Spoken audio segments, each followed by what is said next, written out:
गुरुर्ब्रह्मा गुरुर्विष्णुः गुरुर्देवो महेश्वरः गुरुः साक्षात् परं ब्रह्म तस्मै श्री गुरवे नमः तस्मै श्री गुरवे नमः तस्मै श्री गुरवे नमः.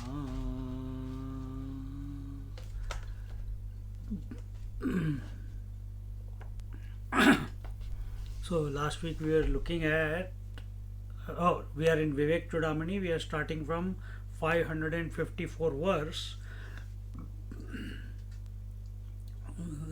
Last week, the 553rd verse talked about the master abiding in the Brahman is ever intoxicated in the intense bliss of the self, bliss of the self experience, and ever abiding as he witnesses, neither as the witness neither engages nor withdraws the senses from the objects. He never ever looks at the results of his activities. We didn't talk about this one, did we? Naivendriyani Vishayeshu Nukna. Maybe we did. I can't remember. Okay, so again we are repeating that this is the final advice by Adi Shankaracharya to the student who has come to know the truth. It has clicked, and so that the student does not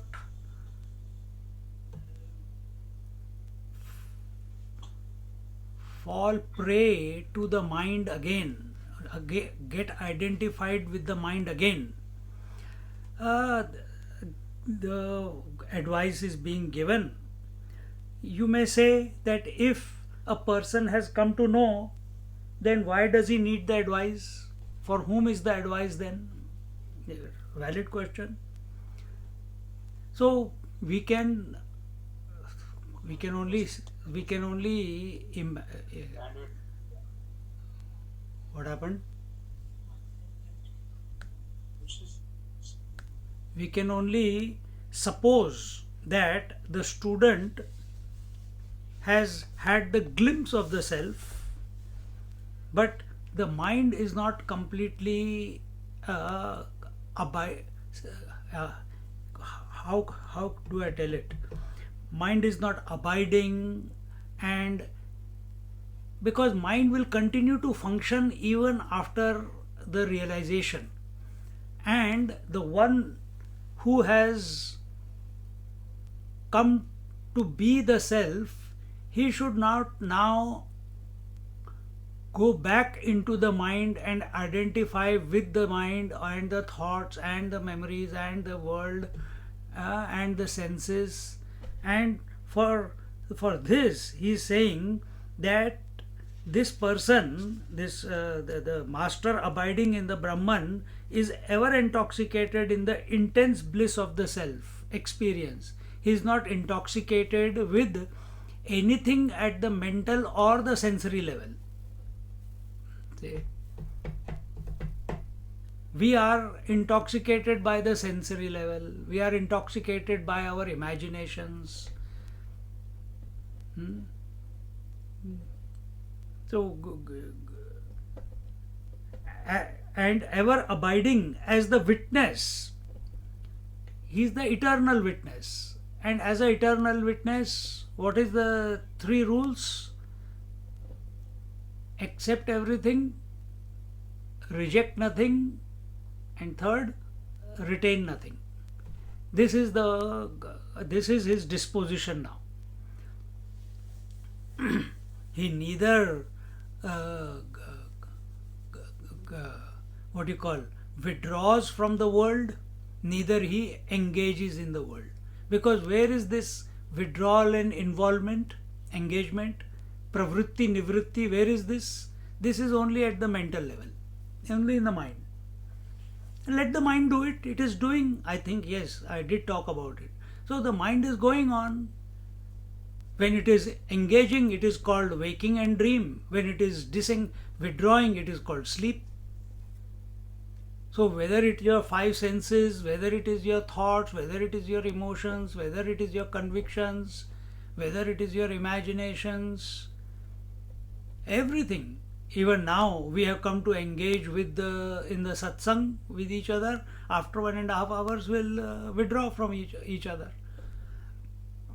So this process, the world itself is made up of these two factors, involvement and withdrawal. See? So he is now, having established in the self, he is not involved in at the matter level. Matters, the what do you call, the only thing that matter can do is involve or withdraw. That's it.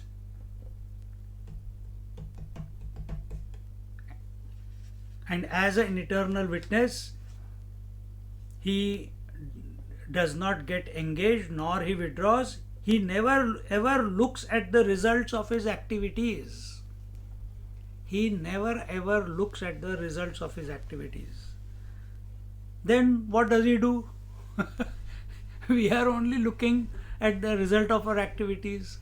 Oh, the satsang was good, or the satsang was okay, something clicked today. Now very quick, soon this is going to conclude. What are we going to do? Someone has suggested we do the, what do you call, Changdev Pasashti, 65 verses written to a 1400-year-old saint, so 1400-year-old yogi by Jnaneshwar Maharaj.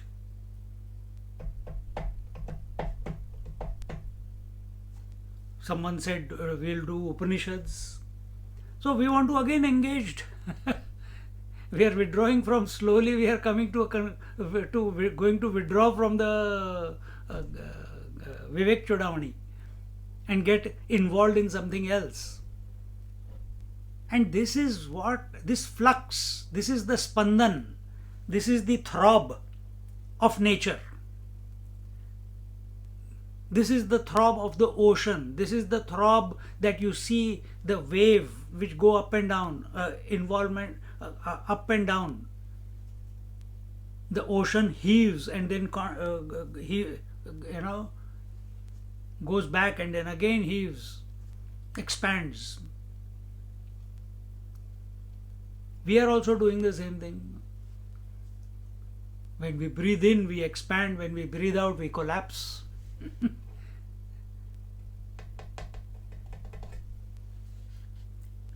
And this Mahatma, this seeker, or this person who is continuously intoxicated with the bliss of the self, he never ever looks at the results of the activities, because activities are happening only at the matter level.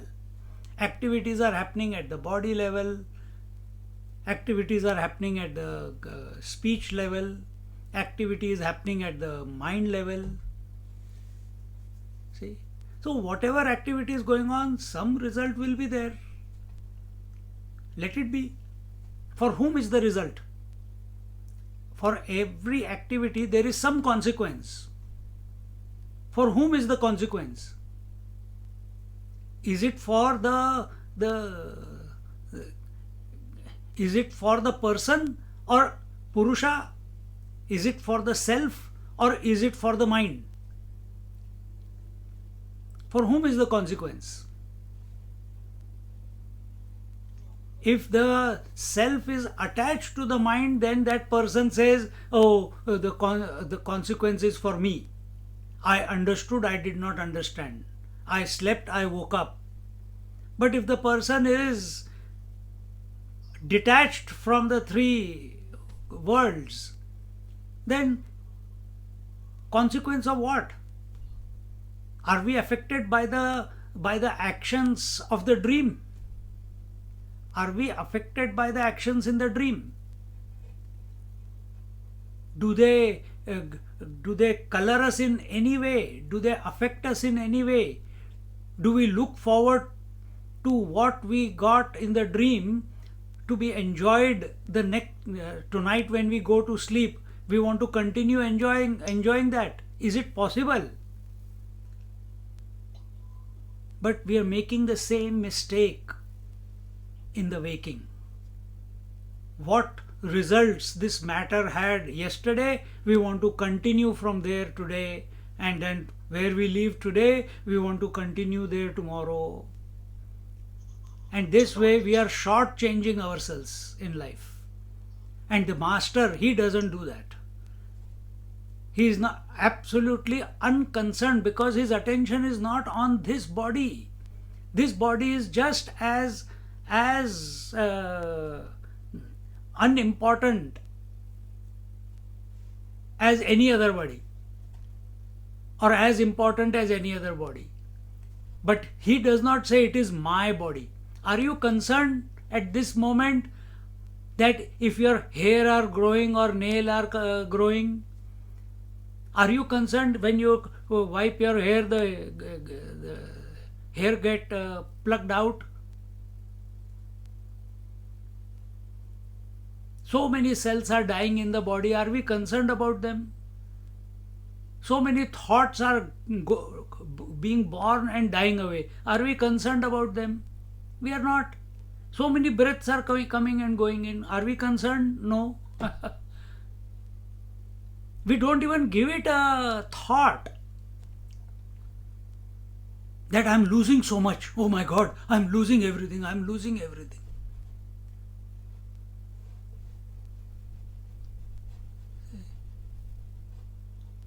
We are unconcerned. This is, see? So as a seeker, I'm not talking from master's point of view, as a seeker, what should we do? Live in udasin bhav. What is udasin bhav? An indifferent attitude towards everything in this creation. Don't be too serious about relations, possessions, experiences, sadhana, studies. Don't become too serious about it. We must do what is required to be done, because that is happening. It's time of our satsang, we must get involved joyfully, subjectively. Nothing to remember. Nothing to remember. Remembering will come if we are approaching this topic objectively as information. Then we want to collect information and remember what was said, what did Shankaracharya said, what did Swamiji say, or what was that thought, etc. But if we are subjective, and this 1.5 hour becomes an opportunity for us, while the words are going, your attention is on yourself. Story over. Every day, 1.5 hours, out of 1.5 hour, even 5 minutes, we are able to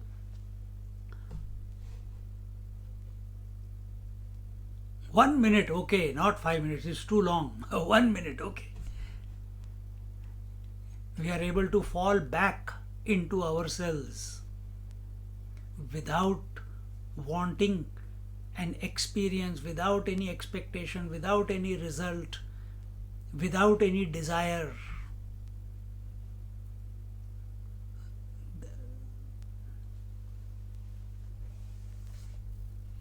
So this Mahatma, this person who is abiding, he never ever looks at the results of his activities. We move in life only looking at results of the activities. If we work, what is the salary? If we have a business, what are the returns?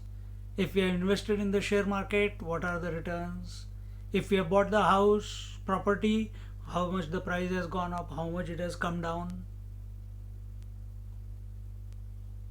If we are eating every day and every few months we go and get a doctor checkup, has the sugar gone up? Has the blood pressure gone down or up? Is the health okay? Is vitamin D enough? We are looking for results. We are looking for results. Whereas Mahatma, he is also getting result.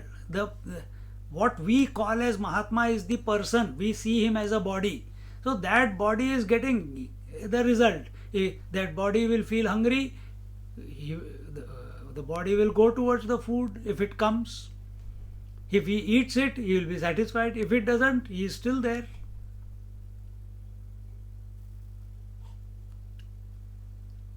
But this we cannot understand at this moment because it is not our direct experience. When it becomes our experience, then no question will be there.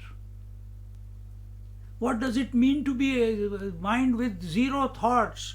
Oh, it is very difficult. It is very difficult. I can't. It is so hard. When we listen, it sounds so easy, but actually, when we sit for doing it, it is very hard. And yet, unknowingly, every night when you go to sleep, you have zero thoughts in the mind. How did you achieve that? Bring it about, watch the process, and repeat it consciously, or catch it when the mind is about to become zero. That time catch it, don't go to sleep. Be alert at that moment. But we are used to complaining. It is difficult, it is this, it is that. लक्ष्यगतिं त्यक्त्वा यस्तिष्ठेत् केवलात्मना शिव एव स्वयं साक्षात् अयं ब्रह्मविदुत्तमः.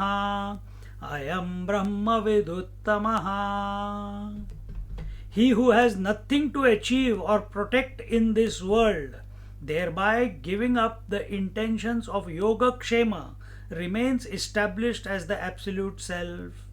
Such a best among the knowers of Brahman is Lord Shiva himself. Lord Shiva is the epitome of dispassion.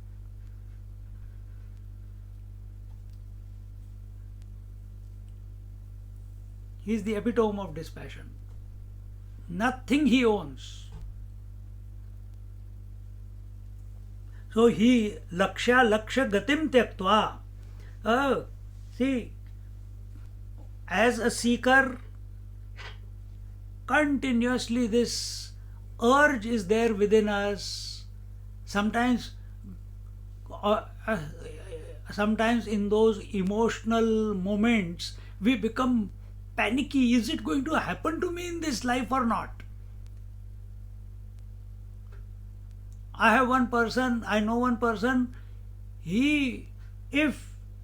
sometimes he gets so frustrated that it is not clicked, that he becomes angry with God and he stops thinking and why did I come onto this path? I don't know. Why did Lord introduce me to scriptures? Why did he make me go to temples when he doesn't want to give me darshan? When he doesn't want to merge me into himself, why did he begin this journey? Becomes totally nonplussed. And then a temporary depression. Then after a few days, again it clicks that, then he comes and starts talking about saints and sages and his experiences in meditation, and then again he goes on a high. So are we looking for a high in our spiritual journey? If we are looking for a high, then there will be a low. when we do retreats, many times it happens after the retreats, the high remains for 4 5 days. And after that, when I get SMS or people call, hey, Swamiji, that was very fantastic, but we need a regular dose. It's washing away now. The effect is washing away. Just like we have dinner, we are satisfied, and after 4 5 hours again, that satiated hunger again erupts. This happens at the mind level, not at the self level. But because the individual or the seeker is still seeking the self objectively, he has to give up this desire. And it is not that he gives up the desire must go out of him by itself. Because if he gives up the desire, it will come back again. He has not resolved it. When we go to sleep, we don't give up all the thoughts of the waking. They go away. Like in Bhagavad Gita it says, Ananyas chintayanto mam ye jana paryupasate desham nityabhiyuktanam yoga kshemam vahamyaham. Ananyas chintayanto mam. It is not that we have to grow out, we have to let go. We have to become exclusive to everything. We have to become focused. We have to contemplate on that which we already are. Yes, it may be through thoughts. Right now we are using thoughts only to focus ourselves there, to bring our attention there, to be aware of that principle, even while the words are. So don't get lost in the words. What the words are indicating is me, is the self that I am, which is independent of all equipments, body, breath, mind, intellect. Our attention while listening must be on that. Let the mind listen. It will listen, it may remember, it may forget, who cares? Important is this is the only moment I have. And at this moment, am I available to myself? Am I available to myself? The words that we are listening are only triggers.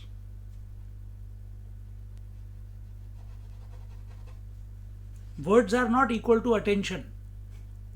Attention is ours. Words are only triggers. The thought of sleep is only a trigger. The thought of sleep is not equal to sleep.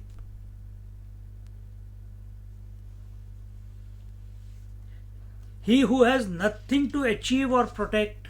So there in Bhagavad Gita it comes, Ananyas chintayanto mam ye jana paryupasate, those people who contemplate, remember me to the exclusion of everything else, tesham ananyas chintayanto mam te ananyas chintayanto mam ye jana paryupasate tesham nityabhiyuktanam, and who apply themselves continuously towards remembering me.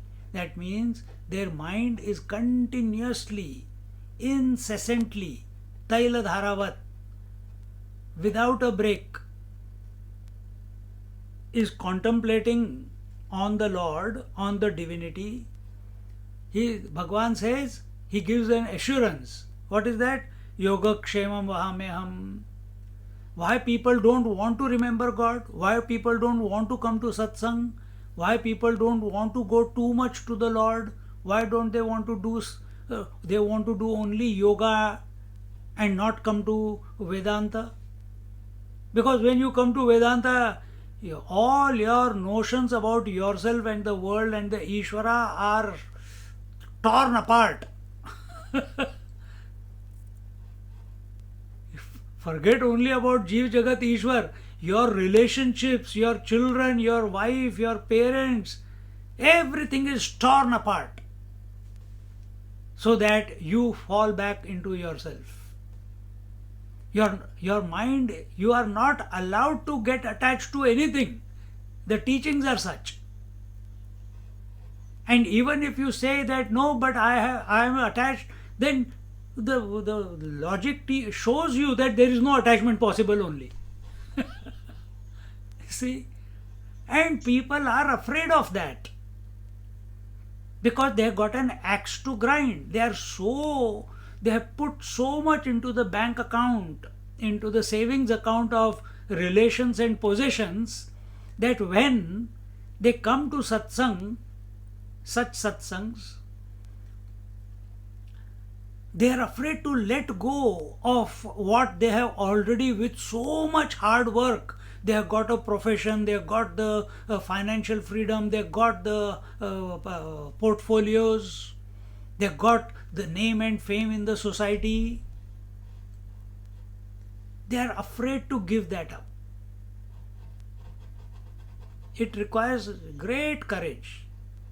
And therefore, for such people, this Ananyas Chintayanto Mam was given, that whatever is required, I will provide, and whatever you have, I will protect. Yoga is what you want in life, and Kshema is what you already have. He says, I'll take care of that. But for a man of realization, he doesn't care about Yoga Kshema. He doesn't, he is ready to give up all his desires. Even the desire to realize has to be given up. Remember this. There's nothing to achieve and or protect in this world. We want to protect only that which has come into existence in this creation. Whether it be convictions, standpoints, notions, knowledge, body, etc., etc. But are you protecting your body when you are sleeping? Are you protecting your thoughts when you are sleeping? Do you have any idea? Are you going to get up next morning? Yet you dive into sleep of ignorance every night. With what data are you going in there? Something is making you go into sleep and allow everything that you are attached to be taken away to leave you. What is that? Find out. Find out. And if the answer is that, oh, it's the bliss and contentment, which I can never experience in the waking experience or the dream experience for such a long period of time, 2, 3 hours, 4 hours of continuous bliss. But you didn't know that you were in bliss. You only came to know after waking up that you were having a dreamless sleep. But the fact is that we went into sleep to experience the bliss. And what is bliss? Absence of all objectivity in sleep. See? Absence of all involvement is sleep. So when scriptures are telling us, masters are telling us, Adi Shankaracharya ji is telling us that there is nothing to achieve and nothing to protect. He is not tickling us. He is not teasing us. He is telling us, now take this, that there is nothing to achieve and nothing to protect. What does he mean by this? and come to the conclusion, not contrary to what the master has said.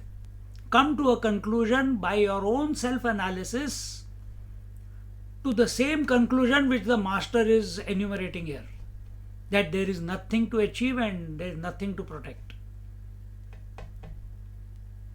And this will be only possible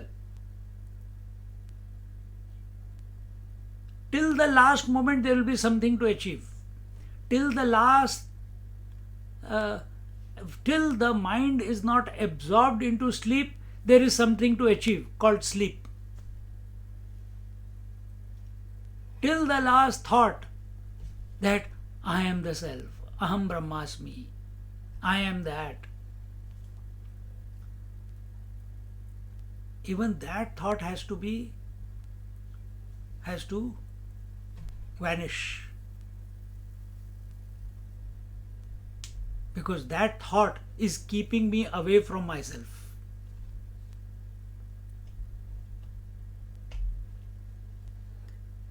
Vanish does not mean, when we say vanish, when I give the example of sleep, you will feel that in sleep there are no thoughts. So, is that what we mean by vanish? Here, for a realized master, it is a different. It is not that his mind must become free of thoughts completely. No.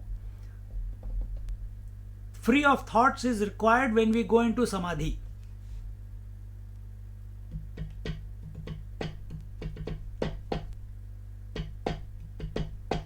For samadhi, you don't need Vedanta. Samadhi, you can go by following your breath, making the mind single pointed. You can get samadhi. But if you want to come to this disposition that the self is all that there is in this creation, there is nothing else apart from the self, then for that Vedanta is required.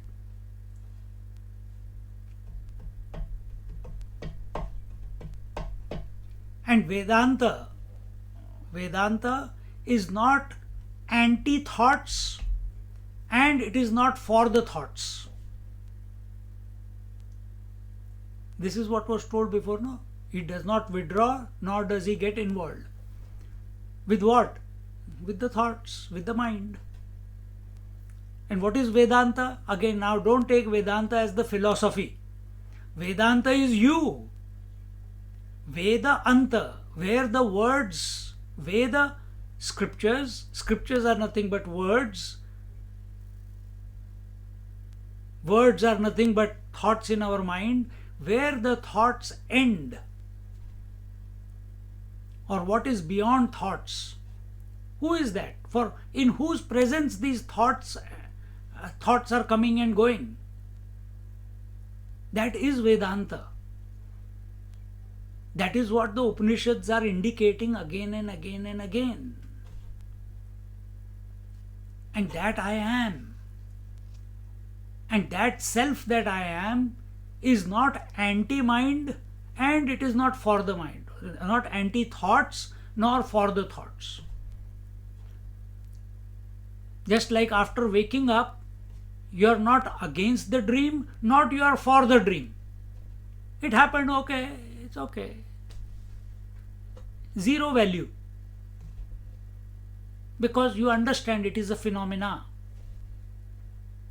You are not for the rainbow nor you are against the rainbow. You understand, okay, while it is there, okay. You don't try to possess it. You don't try to possess the dream.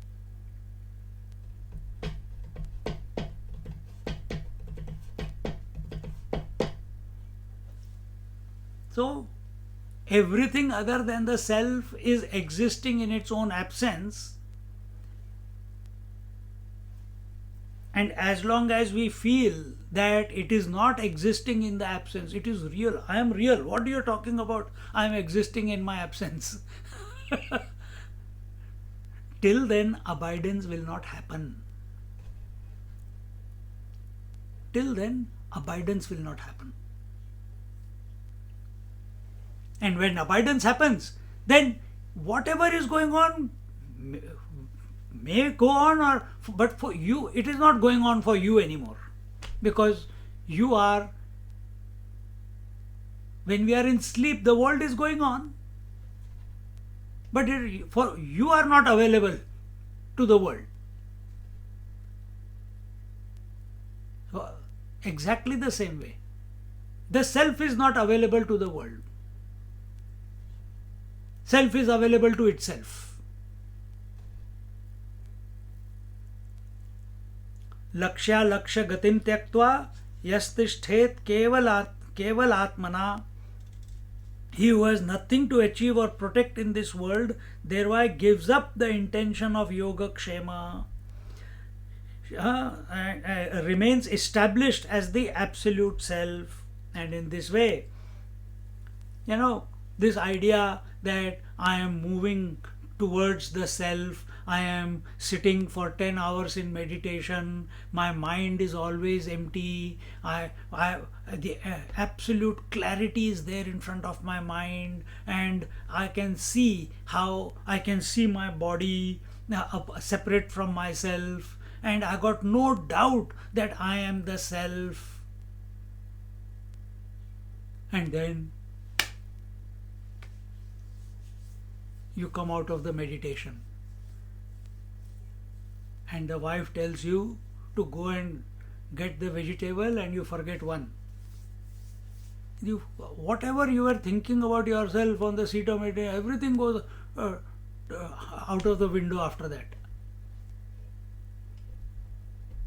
See?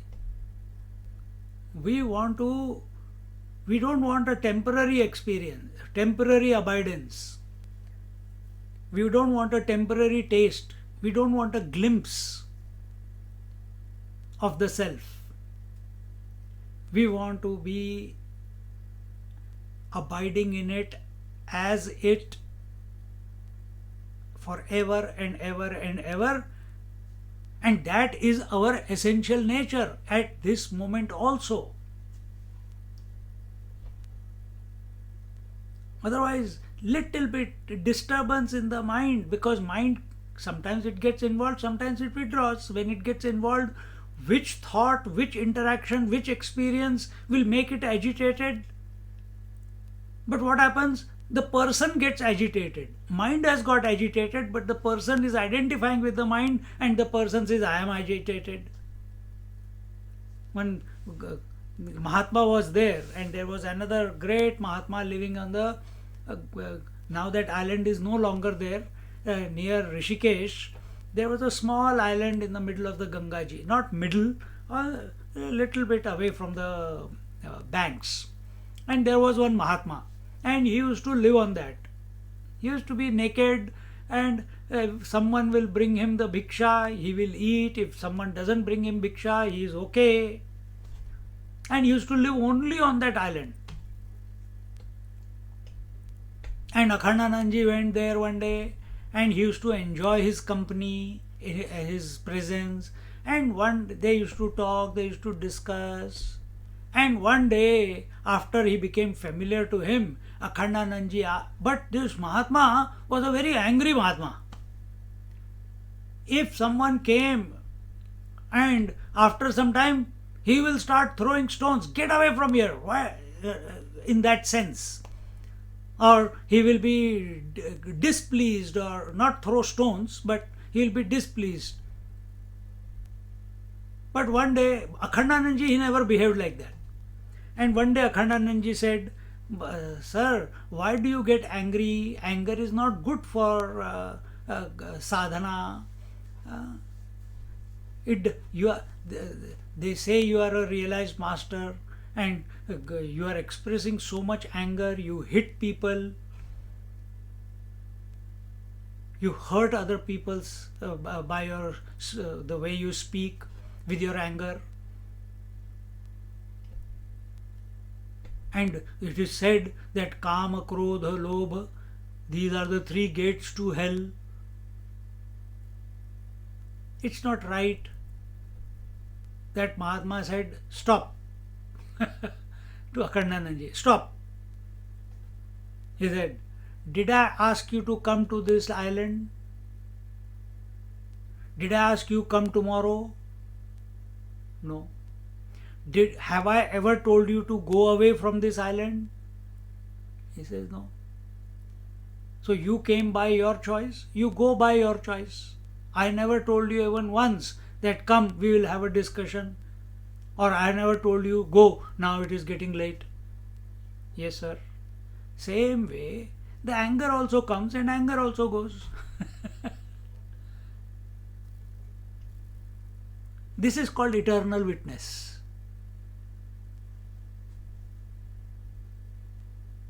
But we get carried away by what is happening in the mind. See?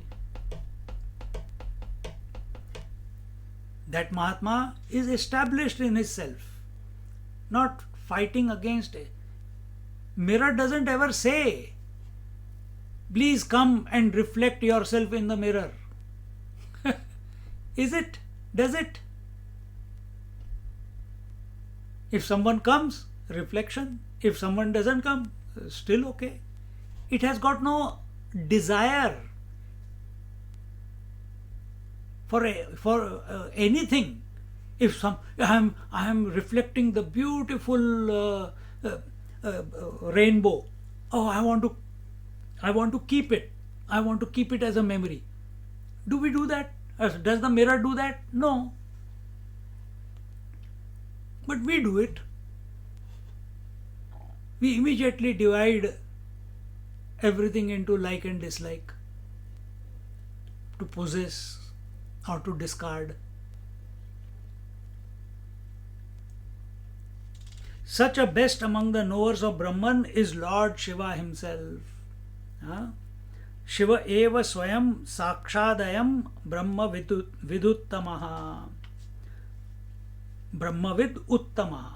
Such a one who knows Brahman in this manner, wherein there is nothing to achieve and nothing to protect, is ever established in the self. Such person who in such a way, a person who is established, he is the best among all, just as the Lord Shiva himself. He is the eternal one. Jivanneva sada muktaha, jivanneva sada muktaha, krutartho brahma vittamaha, krutartho brahma vittamaha, upadhinasha brahmaiva, upadhinashat brahmaiva, san brahmapyeti nirdvayam, san brahmapyeti nirdvayam, jivanneva sada muktaha, krutartho brahma vittamaha.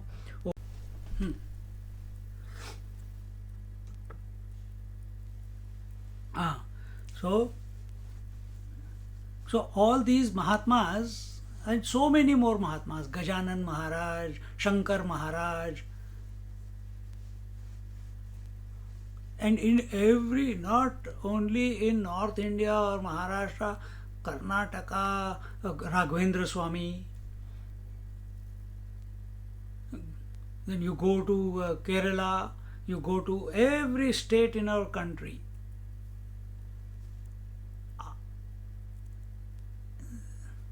Saints, so many saints.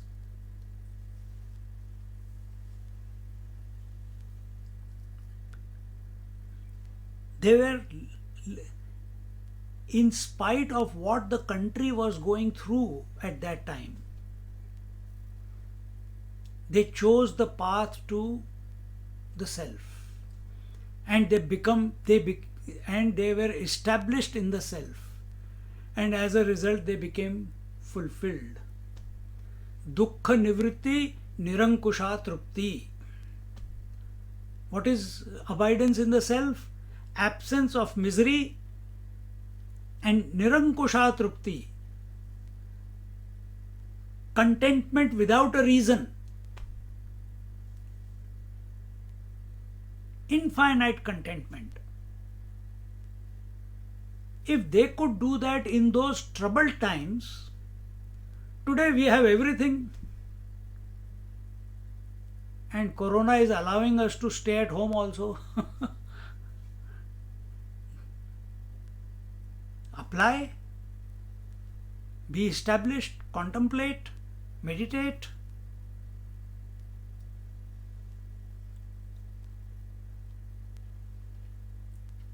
When the body is dropped, remaining upadhi nashat brahmaiva san brahmapyeti nirdvayam. When the body is dropped, remaining in the experience of the Brahman, he merges in the non-dual Brahman alone.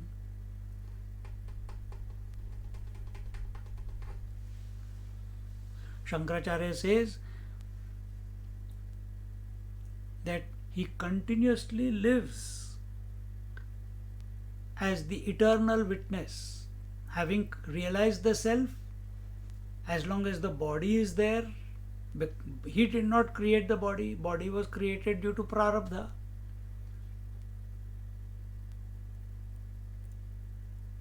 He remains as the eternal witness while the body is functioning. And when the body drops naturally, then he merges into the infinite once and for all. But the fact is, this statement is made for our benefit, not for the benefit of the master. The space in this room feels I am a room space. Then it listens to this commentary, comes to realize that the space outside and the space inside is the same one. I am the infinite one. Okay, I am the infinite one, but the world is seeing that this space is with the walls, surrounded by the walls. And when the walls drop, did the space merge into the total space? Was there a movement of the room space, and the room space moved? Yahoo! Now I am going to merge into the infinite. Did it move somewhere? Did it merge? Not possible, no? So this language which is utilized here, it is only for our benefit. Actually nothing happens. Because the master is already come to know that he is all that there is.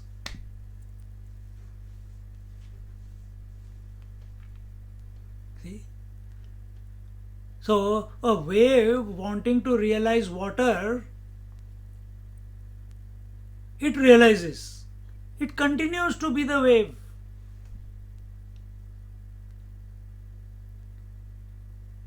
The wave form continues in spite of the wave having realized that it is water, the infinite water. It is not affected by this body. Oh, now what if this body was benefiting so many people, so many devotees were there, so much initiation was going on. Now, after this body will be gone, who will take care of them? These thoughts do not come to masters. These thoughts only come to pseudo masters, not to the true masters. Because they see everything only as just make believe. It is not real. There is only one real, and that is the infinite self, the absolute self. Merges in the non-dual Brahman alone. Continuing, he says,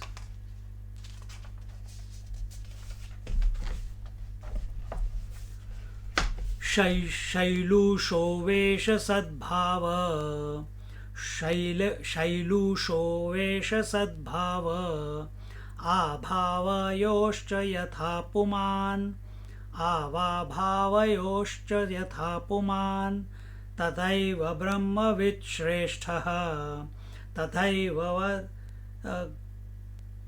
तथैव ब्रह्मवित् श्रेष्ठः सदा ब्रह्मैव नापरः सदा ब्रह्मैव नापरः शैलूषो वेषसद्भावा भावयोश्च यथा पुमान् तथैव ब्रह्मवित् श्रेष्ठः सदा brahmaiva naparaha. Just as an actor, whether with the different makeup of the part that he plays or without the makeup, continues to be the same person, similarly the knower of Brahman, whether with the conditioning or without the conditioning, is Brahman indeed all the time and nothing else. It's as if some of you have already been exposed to Panchadashi. There is one chapter called Natak the lamp of the drama. And in that, the whole chapter is about exactly this thought. That Panchadashi is written by Vidyaranya Swami. And here it says, just as an actor, whether with the different makeup or part of that he plays, or without the makeup, continue to be the same person. An actor who comes there to play on the Ramlila takes the role of the Hanuman.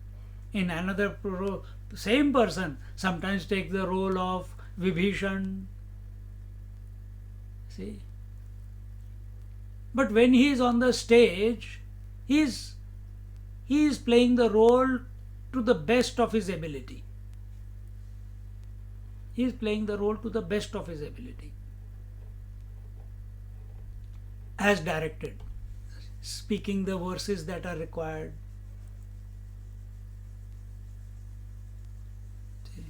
If wife says, how is the dosa? Tell lies. It was fantastic.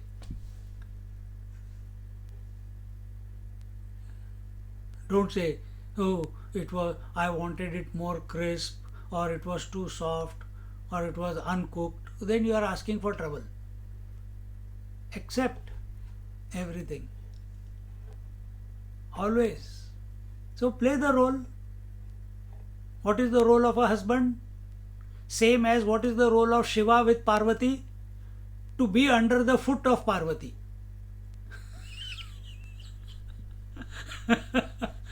So in the previous years you became Shiva.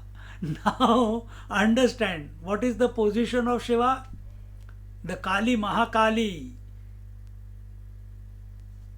She's got her foot on the chest of the Lord Shiva. Now that is not to show that Shiva is down and she is up. No. Shiva is the substratum on which the Kali dances. So understand,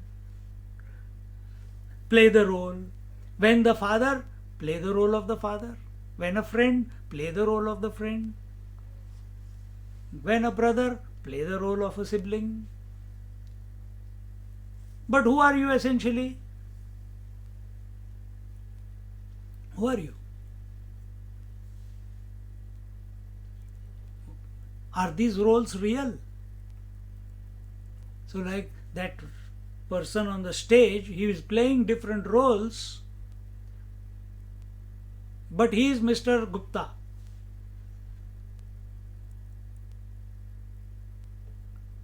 He knows who he is. He knows he has parents. He knows he has to go home. He knows he is on a stage.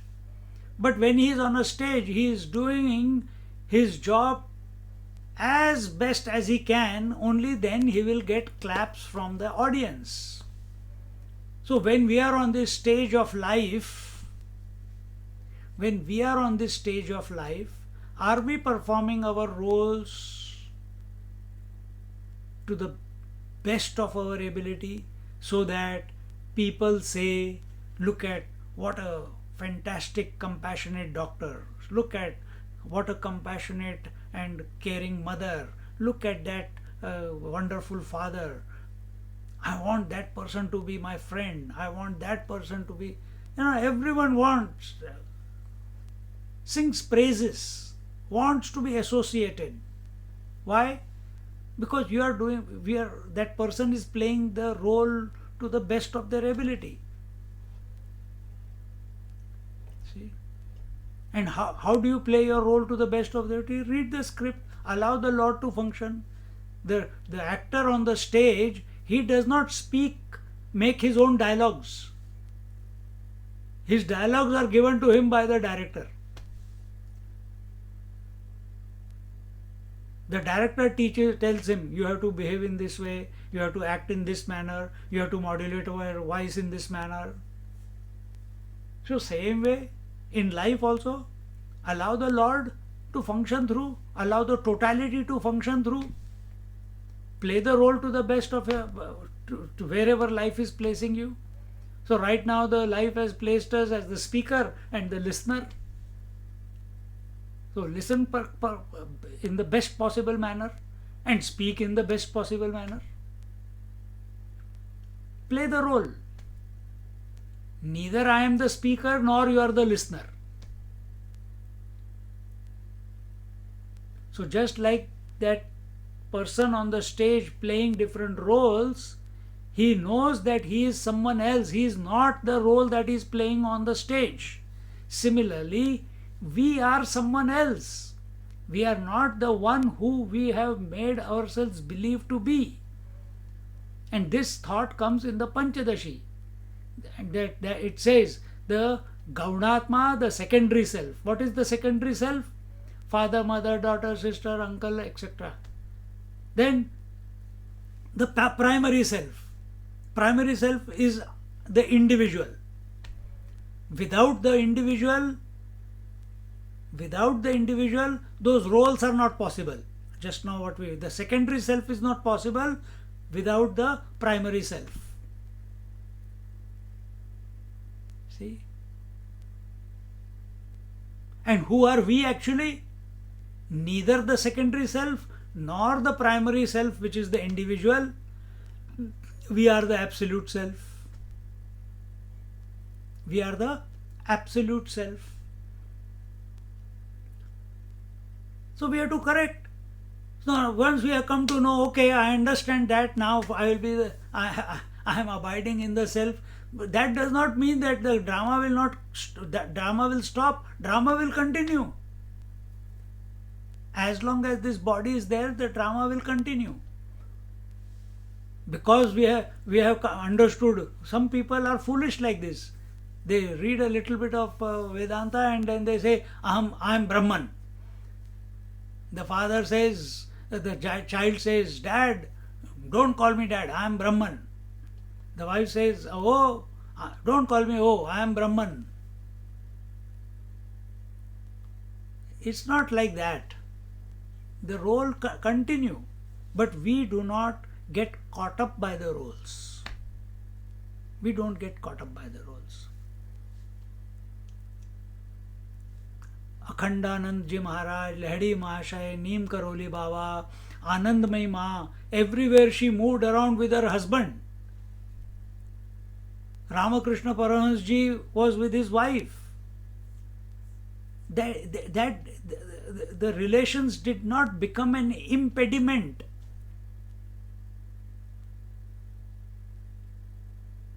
It does not also mean that they continue to stay with them.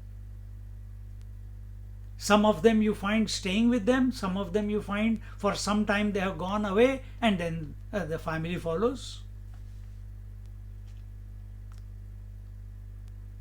Once they are abided, after it doesn't matter. You want to come, stay, stay. Don't want to stay, don't stay.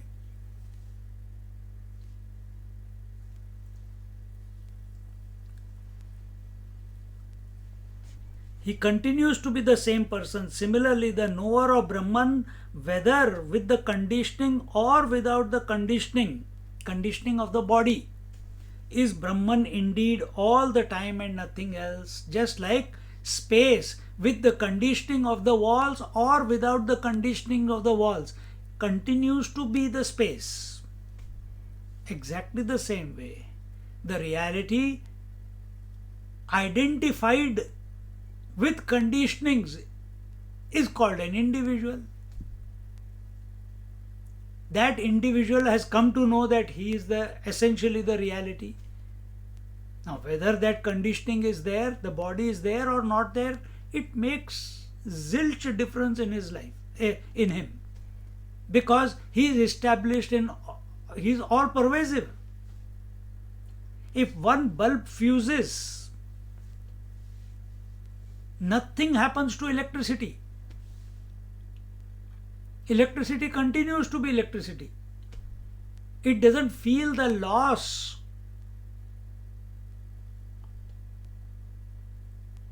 And when the bulb is put and it expresses light, it doesn't get elated. Now, oh, that's good, fantastic. Nothing.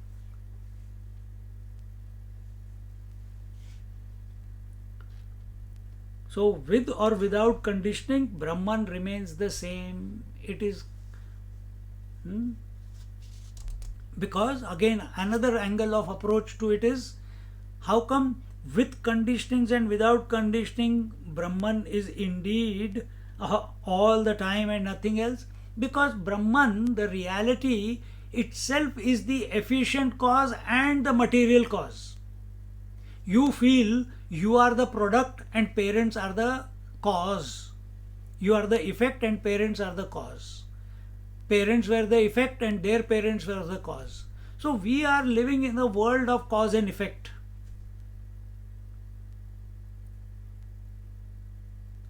And where there is cause and effect, there is movement, there is gati, there is change.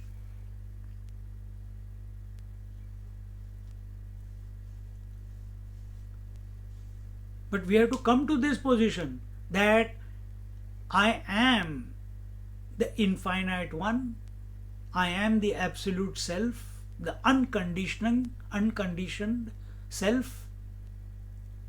And this is where Vedanta comes. That's why everyone cannot understand this statement. And it is the same self which is the material which has gone into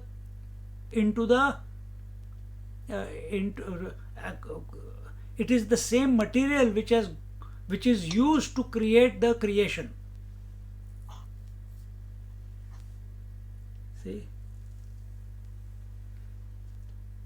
in our Amrit Anubhav, where the Shiva and Shakti play is told, this is the Chidvilas.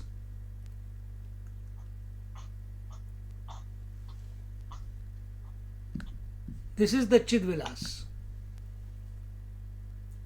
There it is not. Yes, initially in this year also, in Vivek Chudamani also, we rejected the world, we withdrew from the world. I am not the body, I am not the breath, I am not the mind, I am not the intellect, I am not the whatnot, I am the self. And now, I am all that there is. Now there is no rejection of anything. And there is no acceptance of everything, anything. Why? Because there is nothing else apart from me. You can accept something if something is separate from you. If something is other than the self, then you can accept it or reject it. But when the self is all pervasive, there is nothing else outside of it, then where's the question of acceptance and rejection?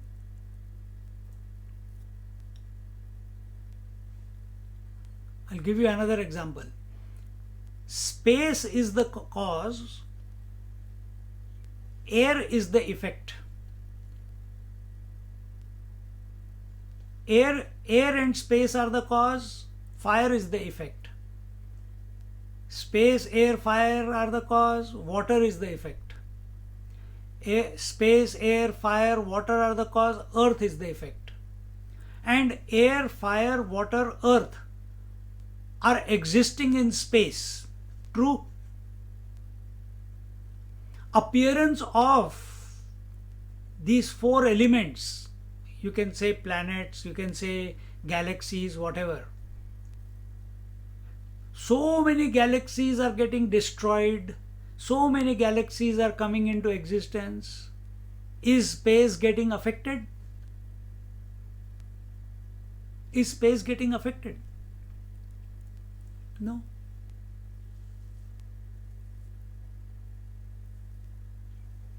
Similarly, this consciousness that I am, so many waves are coming into existence, so many waves are going out of existence. Is the water getting affected? No. Because I am all that there is. Exactly the same way. The self is all that there is. Self is all that there is. And within our experiences, we are in the creation. The disposition of the master who is established in the self is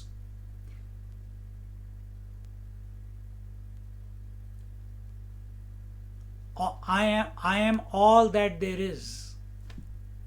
We can't even use the statement that the creation is in me. Only when the individual goes from individuality to totality, when he reaches totality, he will say the whole world is in me.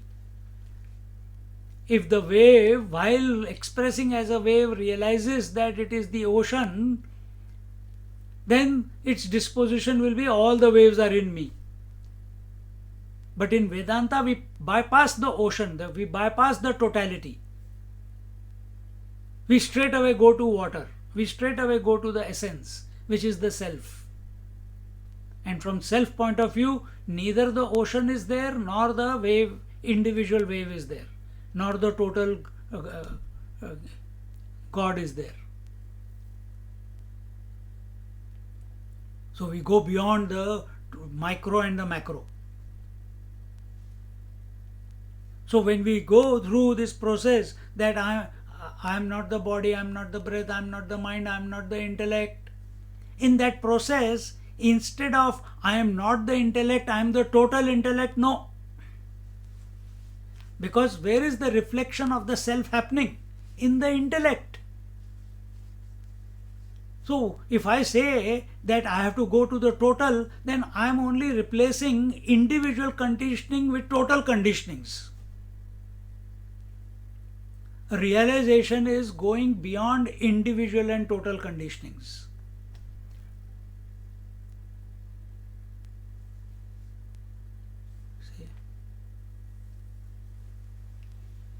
And from that standpoint, it is the material cause as well as the efficient cause. This is for our explanation. He doesn't need that explanation.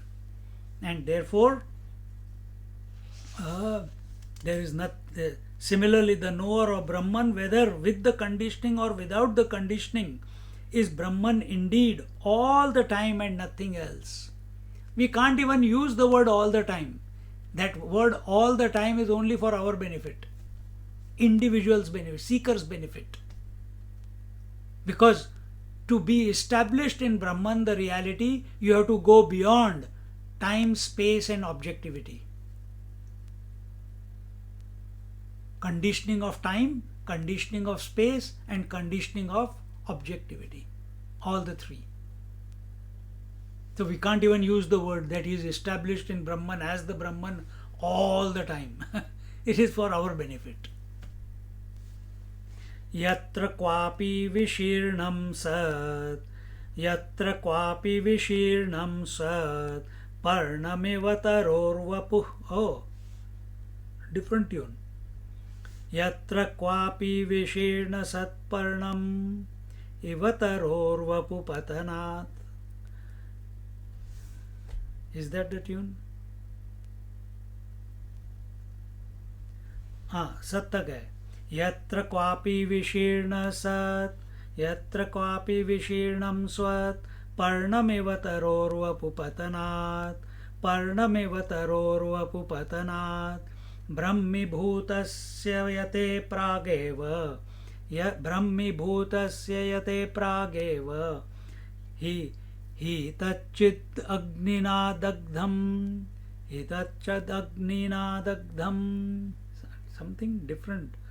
Yatra kwapi vishirnam sat, पर्णमेव तरोर्वपुपतनात् ब्रह्मीभूतस्य यते प्रागेव हि तच्चिद् अग्निना दग्धम्. I think the tune is correct, but if not, I'll check it next time. Let the body of the master established in Brahman fall anywhere like the dry leaves.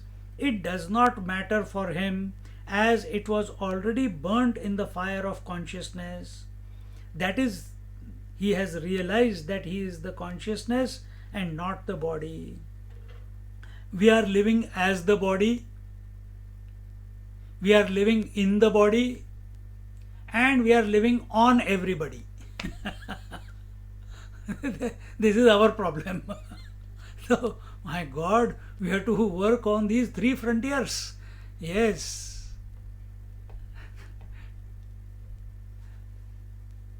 We have to stop living on everybody. Arey, get me a glass of water. Can you drop me here? Dependency. This is on everybody. Living on everybody. Not able to live without anybody. If nobody is there, we get lonely. If people are not there, TV is not there, music is not there, now what do I do? Oh my God, oh, gone. We must enjoy our company. So,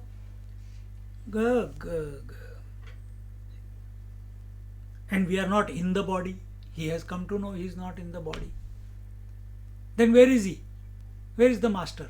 He is everywhere. Sarva bhuta hite rataha.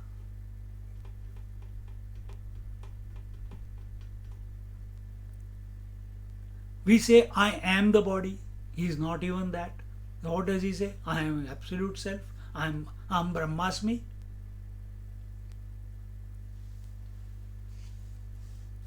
And because of that,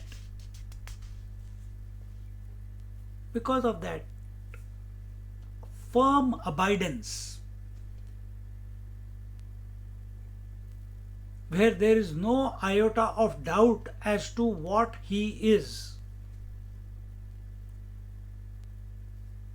Doubt will come if he gets identified with the mind. If he accepts, I am the mind, doubt will appear. He is ever established in his essential nature, therefore no doubt. Therefore, let the body of the master established in Brahman fall anywhere like a dry leaf.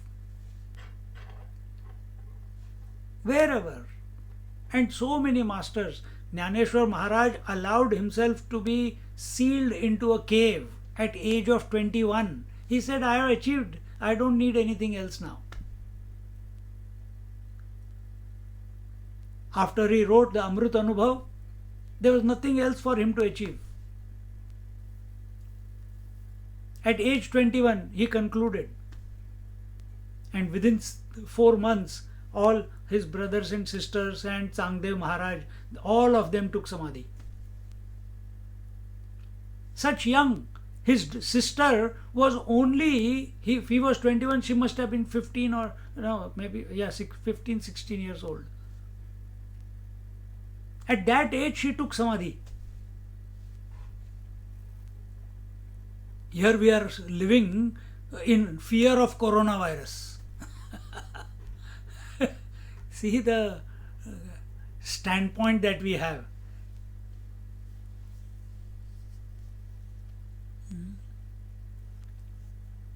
Even sannyasis,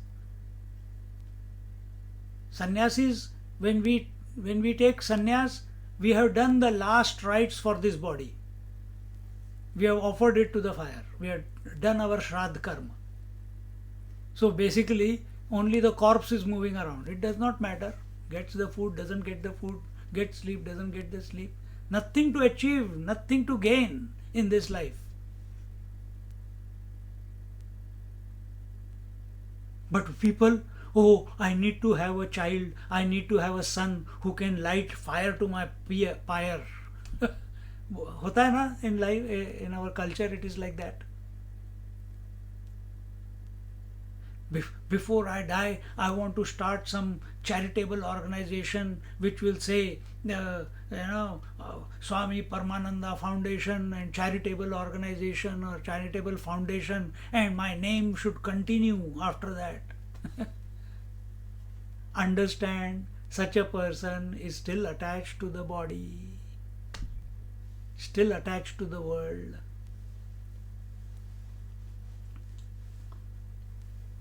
A realized master doesn't want to improve the world. He doesn't open a mission. Ramakrishna Paramhams did not start Ramakrishna mission. Anandmayya did not start the Anandmayi ashram. Akhandanandji did not start his ashram. People came together. Ramana Maharishi did not start the Ramana ashram. He was there. Wherever he is, wherever the flower is, bees will come. So the bees came and it started formulating the way it is today. Because that is happening does not mean that he has fallen down from his pristine abidance. No. And therefore such masters, have you people heard of Haridas Giri Maharaj? I'll put some bhajan of his on you will enjoy it. Haridas Giri Maharaj from Bangalore. He was never learned any music or anything. Just recent, I think in 99, I think, 97, he left his body. Something around that time. And great musician, such devotion, he was singing the Ram bhajans and Krishna bhajans. And one day it clicked to him. He was in his probably 50s, 40s, something like that. And he went to Rudraprayag, and there is a place between Haridwar and Rishikesh and Rudraprayag called Koteshwar Mahadev, where the Gangaji Bhagirathi is coming down, and it goes like this and goes up and then comes down. And there is a cave formed, and in that cave hundreds and thousands of Shivalingas are there, naturally formed out of the rock surface. And every time the river comes, every few minutes the water goes inside the cave, does abhishek and come out and then continues flowing. And we could go there. I don't know if you can still go there, but I have been there 2-3 times. So this Haridas Giri Maharaj went there and he decided, my purpose of life is over, nothing to do, nothing to gain, nowhere to go. And he announced, when he reached Koteshwar Mahadev, he announced, and his devotees were there with him, people were there, the police came to know that this fellow has come to commit suicide. According to them, it is suicide. What he wanted to do? He wanted to take Jala Samadhi. He wanted to offer himself to Gangaji. See? So they stopped him, they caught him, they said, nope, put security guard around him, so he can't do that. Made them take the train back to Bangalore. Go. You can't take your life here and make trouble for us. Then next year, once bitten, twice, once bitten, twice foolish, something like that. So he became wiser for next time. He didn't tell anyone the next year. Quietly came with 1 or 2 people whom he trusted, without telling the crowds. Came there and he was sitting there, did his puja, etc. on the rock there, which you can also do if the water doesn't pull you. And then, even while these two were standing and watching, jumped into the whirlpool that was formed there and got carried away by the Gangaji. This is not suicide. Suicide is committed when we are frustrated with the world. Jnaneshwar Maharaj, Mukta Bai, Sopan Maharaj, all great masters, they have not committed suicide when they take samadhi. Even our Parahams Yogananda, when he left his body, consciously he left the body. It is not a suicide, because they have reached that point of understanding that there is nothing to do and nothing to gain in this life. There is nothing to protect. There is nothing to achieve. There is nothing to withdraw from and nothing to get involved in.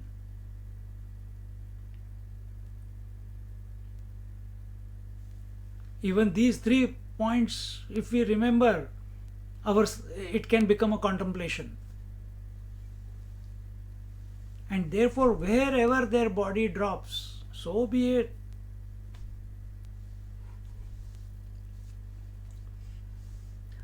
It does not matter for him, as it was already burnt in the fire of consciousness. The body disidentification had already taken place as a result of his contemplation on the reality. See?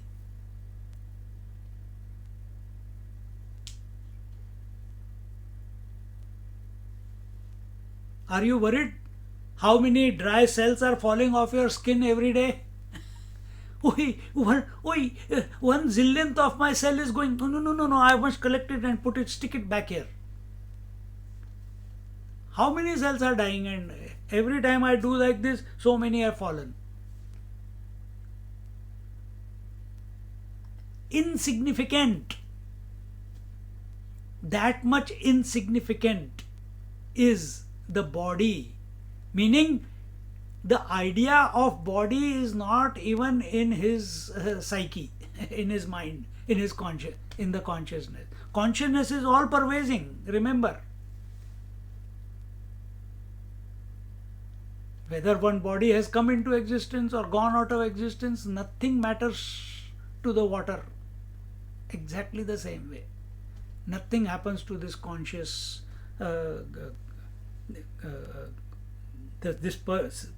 master who is abiding in Brahman, the absolute self. We'll take it from here in our next class.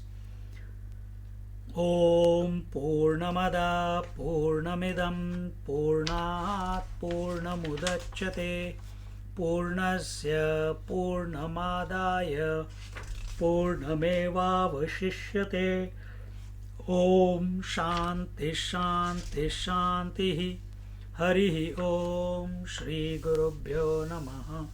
Hari Om. Sit for half a minute.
Hari Om everyone.